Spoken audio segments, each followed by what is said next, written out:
She doesn't even need dancing shoes.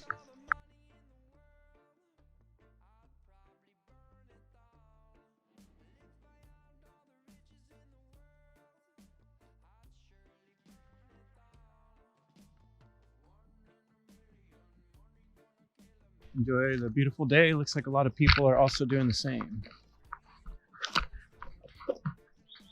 So Chris and I came up with this idea of a wake on the lake, which ironically we're here by the river today. But we want to share some of the beauty of our surroundings and the enjoyment of our experience in the beauty of our surroundings, the beauty of nature, as we talk about philosophy and especially about how do we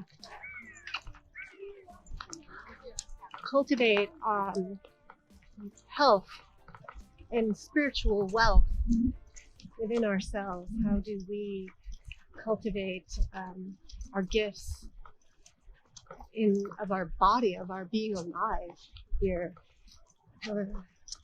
Health and spiritual wealth. Yeah. Oh, that's a good little accidental rhyme.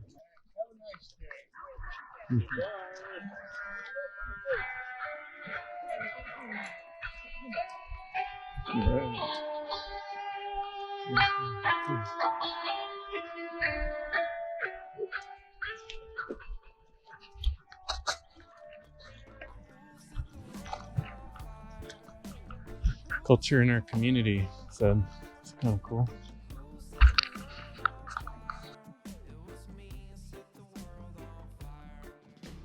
He's gonna come. Your son's gonna come and cold plunge. I think so. Man, I should keep my swimsuit in the car. I'd be down for that right now. You'll be always prepared for that, right? Mm-hmm.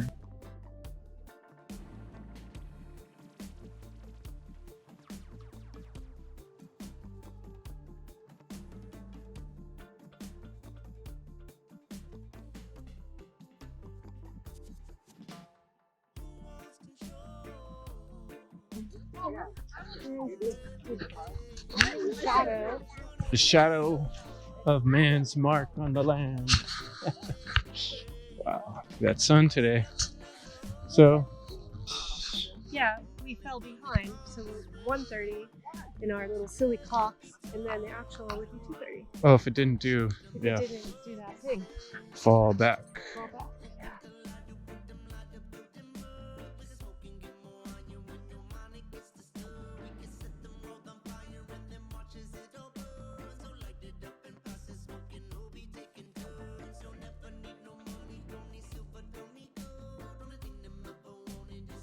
I did. I don't see any chemtrails right now at the moment. Ironic that this afternoon you're going to do a podcast on chemtrail. Yeah, right. This is one of my favorite little beans right here. It's weird the colors of that.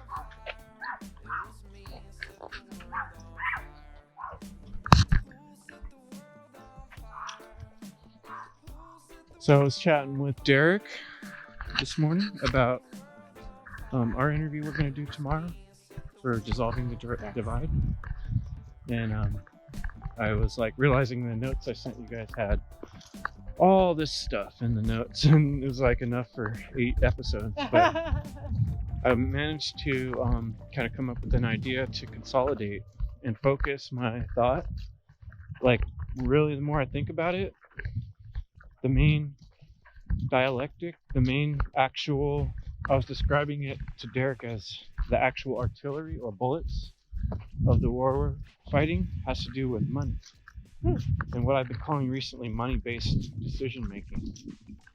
And I think that is kind of like in the practical real world of little things that we have to deal with. That's like the main real one that's holding people up and binding them. Hi. So you want to focus more on the division that money creates? Well, when we thinking? understand that, why it creates that division, we understand why, and that has to do with our decision making, even down to and the smallest and our decision. values and our survival. Mm-hmm. Right. So that's totally different than what I thought you were going to talk about, which I thought you were going to talk about kind of authority-based decision making versus like leadership or the difference between us being an authority and a leader, or something like that. Well, yeah, I mean, and that is a big deal, and it's a big part of like the principle behind it and the theory behind it and the logic.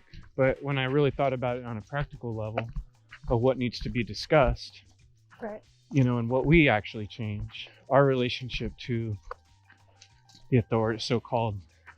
To our relationship to authority. Well, the authority of our time involves money as how we're dependent upon the system or whatever, right?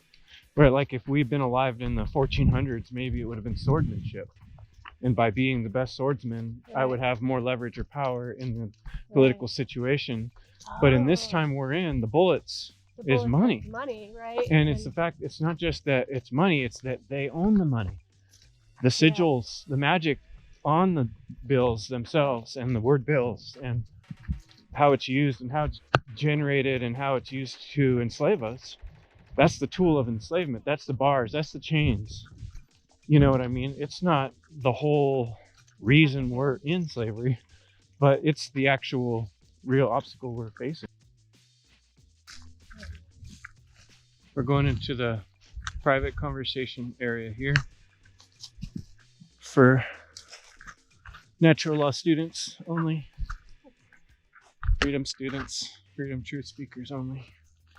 Yeah, that's pretty cool. We could see it closer. We'll make sure that we're not completely Funky leaves. covered in what do we call it, shadows. No, that's nice. We kind of got a few shadows laying across us. So Chris, talk a little bit about how we came up with this idea of Awake at the Lake, and what are your ideas for the topics that we cover and the purpose of it? Well, it has a lot to do with our connection to nature. Mm-hmm. And I really see you as someone who's really knowledgeable about relationships. And this is about us working on our relationships with ourselves and with nature and each other. Really, it's those main things. Mm-hmm. And we've had such wonderful connections outdoors, and I have my whole life. I've always called it the Living Bible. And I don't know what better place there could be than out here to and also we've had all these neat moments, like especially when we're at the lake, Mm-hmm. when we're having this like amazing conversation and we're like, we should be recording this. And so it kind of led to us saying, okay, let's start recording this. So the idea was to save up our money and buy some GoPros, but instead we were broke as ever, probably more broke than I've ever been. So I just bought this one GoPro, an older model, on credit, and I'm paying it off. So we're gonna make it happen and make this thing happen. Yes, it is January 23. 23. Oh, it's past that now. It's like 28 or 29. Oh, I meant the year. Oh, the year. It's 2023, but it's January 28th, I think, or 29th. Yeah. And let's find out for sure. It is the 28th, 2023, and the weather's turning to this beautiful promise of spring. I know we have more winter to go and we need more rain and all that, but I'm getting excited about being outside again and hiking and being on the lake and enjoying the beautiful sun that this Northern California weather brings us, and starting these videotapes so that we can share snippets of some of the things that we are excited about and that we feel like is important to share, but to do it with sharing the beauty that we live in. Because these topics, even though they're really serious, I always feel like it's important to stay connected to the love of life, to this beauty of life. So as cynical as sometimes we could feel about the world, when I think about nature and the beauty and magnificence that surrounds us, I always feel optimistic and I feel love and beauty, and I see the potential, and I feel like this is a good world. At least it can be. And so the more that we are ourselves connecting with the goodness of nature, I feel like that's where we can find our power and our resilience.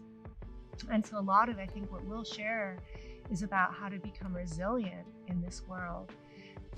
and to find our spiritual connection with each other, within ourselves, and with nature, or through nature, find those things.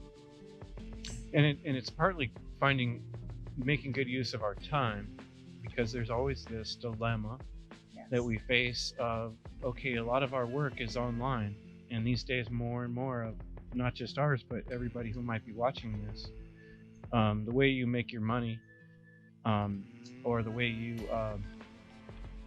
survive, basically a large percentage of that is going to be time on the computer, on the screen. Yeah. And then we are trying to keep up somewhat with our other brothers and sisters, freedom speakers out there, watching their videos. And then, from time to time we watch a movie, and it all adds up. Too much damn screen time. And so we really want to be outdoors. And then there's a bit of guilt there, because it's like, man, I should be working on the podcast, or we have all these ideas of things we want to share with people and put on our websites and share with you, and build community online. And how are we going to do both those things at once? And so this was sort of the merging of that, of trying to get, supposedly this little camera is waterproof, just as it is, what the instruction says. So our goal is to take this out on the lake. I would almost want it to go out today, even though it's cold, but we'll take you out on the lake with us real soon. We'll take you into the mountains. We could take you to the snow. And eventually I really want to hold retreats out here and bring people out here physically to work together on what I'm going to start calling body, mind, spirit, working towards being better people, working towards being more free people, and understanding the difference between good and evil and morality, and how that plays out in a world that's totally upside down and screwed up beyond all imaginable repair. At times it feels like we're trying to find that ray of hope and create this place, this second realm journey, as Shane would call it, my friend Shane. When I've talked with Chris about, let's create a curriculum, let's talk about what we want to teach and what would we talk about first. And Chris has always consistently said, well, the first thing is to understand value. And at first I was like, what do you mean by that? Like, understand our value. And I think it comes down to like the value of life, right? Our value as human beings. And the value of this moment. The value of the only thing that exists. Yeah, being present. Just being able to exist and feel this leaf stuck in my finger right now is lucky and amazing, and this is an opportunity. Yeah, to feel the sun on our faces, and to see the shadows, the play of shadow and light, to hear the birds, use our senses, this amazing sensory machine that we have. A once in a lifetime opportunity. Yeah, it's like we have this body and then we have these minds. It's pretty miraculous. And I think valuing ourselves and valuing this opportunity to interact with nature and to think, it's like really amazing. And we underuse it and we underappreciate it. So I've come to really agree with that. I just remembered something that popped in my head randomly yesterday. Sorry to interrupt you a little bit, but nature and the word mature, they're so similar. Yeah. And even an M is almost like an M. So if you think of it kind of in the language of the birds or the green language, nature, that's what it does too. It always matures. Everything's, this thing started out little and then it was maturing. And then, these are the dead leaves that matured and fell. And they're feeding the earth. Constantly maturing. And look, they're naturing and they're maturing. And these dead leaves are not really dead. They're filled with the template, the nitrogen or whatever, of life, the minerals that then goes into the earth and becomes food, right? To create more life. So there's no waste, and all wisdom and all knowledge has potential. I love how words weave into, like all our words are like leave it alone. A leaf in the wind. What does that represent? Our fleeting thoughts, our fleeting memories, everything that's not in the moment. Might as well leave it alone, because it's just going to fly away. But that doesn't mean it's useless. Like you're saying, every leaf on this forest floor is part of the canopy of the nutrients and ground cover that is necessary to create the environment that produces this whole beautiful tapestry. And it's, you take one thing out of it and take it in a lab and cut it apart and spray it with some, you know, opaque material or whatever they do, and put it in a lab and study it in a microscope, and be like, no, this is actually the density is this is such and such, that's all it is. And they try to break things down to just the material, but that totally is not paying attention to sort of the hermetic reality that everything is tied together, interconnectedness. And then to me, interconnectedness becomes kind of the next realization after establishing the value and the importance of the amazing wonder of being alive and having life, is then recognizing that it's not just my life, because without all the context of you and the leaves and the trees and all that stuff, it wouldn't be that. It would be like I'm saying, this thing that was broken, just one little piece and separate, and that reality doesn't really have that. And what are we dying for? You know, like one could say that the falling leaves, the death of the leaf is sad, right? And there can be a correlation with the falling leaves with grieving, with loss, but yet then we see grieving that there's relief in the leaf when we realize that it's only a new chapter of its life cycle, and that there really is no ending. In leafing, I'm trying to get relief in the falling of leaves. You could get it in slow-mo. It's just interesting. We were talking about this, how life kind of leads you down these paths, and if you look back at the map of your life, a lot of times it kind of tells a story, and it's like I feel in a way perfectly prepared for the things in front of me that I choose to do.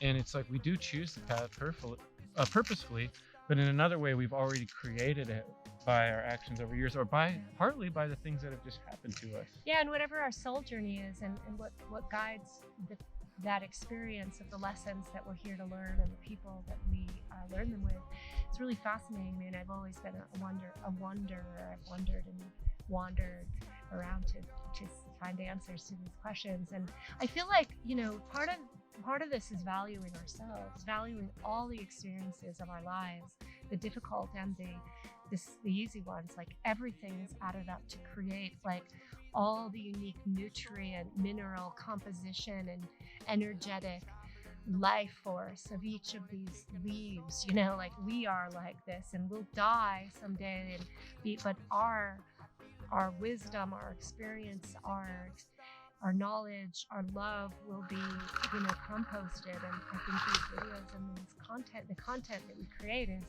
part of honoring that and keeping it alive, right? Giving life to future generations, possibly. I mean, I think in big pictures and ideals, and we want to be sharing the wisdom and not keeping the wisdom. You know, we're wisdom keepers, but we're wisdom sharers.